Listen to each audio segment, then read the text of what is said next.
संसद के शीतकालीन सत्र के पहले दिन प्रधानमंत्री नरेंद्र मोदी ने नए राज्यसभा अध्यक्ष सीपी राधाकृष्णन का स्वागत करते हुए उनके अनुभव और सरल जीवन को देश के लिए प्रेरणा बताया। पीएम मोदी ने कहा कि राधाकृष्णन किसानों के परिवार से आते हैं और सामाजिक सेवा को जीवन भर समर्पित किया है। उन्होंने झारखंड में जनजातीय समुदायों के साथ राधाकृष्णन के गहरे जुड़ाव का भी उल्लेख किया। पीएम ने कहा कि नए अध्यक्ष में पद का बोझ नहीं, सेवा की भावना दिखाई देती है। सत्र शुरू होने से पहले मीडिया को संबोधित करते हुए पीएम मोदी ने विपक्ष पर निशाना साधा और कहा कि संसद को चुनावी वार्म अप एरिना बनाना लोकतंत्र के साथ अन्याय है। उन्होंने विपक्ष से सकारात्मक राजनीति और रचनात्मक भागीदारी की अपील की। बिहार चुनाव में महिलाओं की बड़ी भागीदारी का जिक्र करते हुए उन्होंने कहा कि ये सत्र देश के विकास के लिए महत्वपूर्ण दिशा तय करेगा और युवा सांसदों को अधिक अवसर देने की आवश्यकता है। सदन के हम सभी माननीय सदस्यों के लिए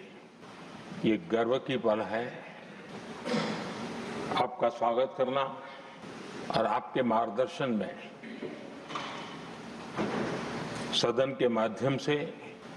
देश को प्रगति की राह पर ले जाने के लिए महत्वपूर्ण विषयों पर चर्चा,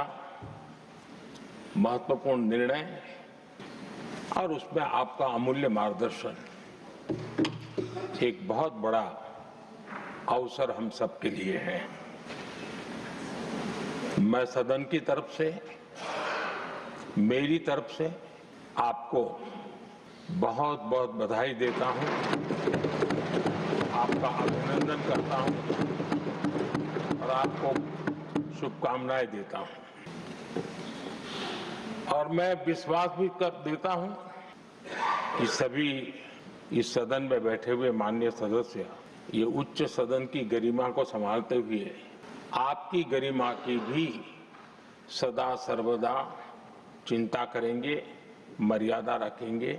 ये मैं आपको विश्वास दिलाता हूं। हमारे सभापति जी एक सामान्य परिवार से आ रहे हैं, किसान परिवार से निकले हैं और पूरा जीवन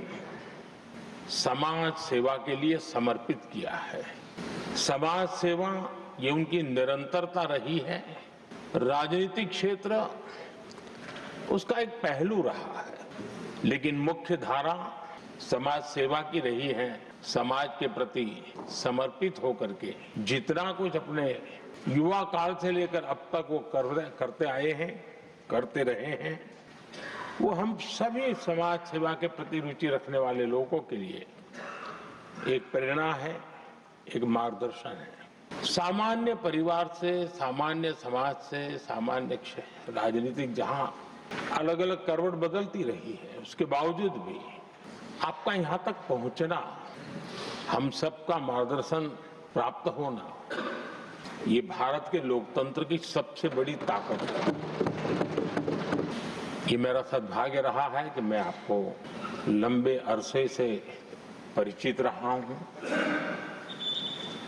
सार्वजनिक जीवन में साथ साथ काम करने का अवसर भी मिला है,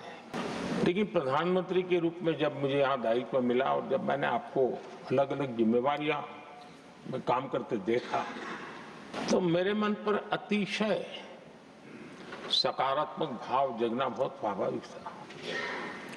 क्वायर बोर्ड के चेयरमैन के रूप में हिस्टोरिकली हाईएस्ट प्रॉफिट वाली इंस्टीट्यूशन में कन्वर्ट करना, यानी आपका किसी संस्था के प्रति समर्पण हो तो कितना विकास किया जा सकता है और कैसे दुनिया में उसकी एक पहचान बनाई जा सकती है, वो आपने करके दिखाया। आपको भारत के कई क्षेत्रों बहुत कम लोगों को ऐसा अवसर मिलता है। आप झारखंड में, महाराष्ट्र में, तेलंगाना में, पुडुचेरी में राज्यपाल, लेफ्टिनेंट गवर्नर अलग अलग दायित्व संभालते रहे और मैं देखता था कि झारखंड में तो आदिजाति समाज के बीच जिस प्रकार से आपने अपना नाता बना दिया था, जिस प्रकार से आप छोटे छोटे गांव तक दौरा करते थे, वहां के मुख्यमंत्री बड़े गर्व के साथ इन बातों का जब भी मिलते थे जिक्र करते और कभी कभी वहां के राजनेताओं के लिए भी चिंता होती थी कि हेलीकॉप्टर हो या न हो, इसकी कोई परवाह किए बिना जो गाड़ी है आप चलते रहते थे, रात को छोटे छोटे स्थान पर रुक जाना, ये जो आपने एक अपना सेवा भाव था उसको राज्यपाल के पद पर रहते हुए भी जिस प्रकार से आपने उसको एक नई ऊंचाई दी, इससे हम भली भांति परिचित हैं। मैंने आपको एक कार्यकर्ता के रूप में देखा है, एक सहयोगी के रूप में हम साथ काम किए हैं, सांसद के रूप में देखा है, अलग अलग पदों पर देखते हुए आज यहाँ पर पहुंचे। लेकिन मैंने एक बात महसूस की है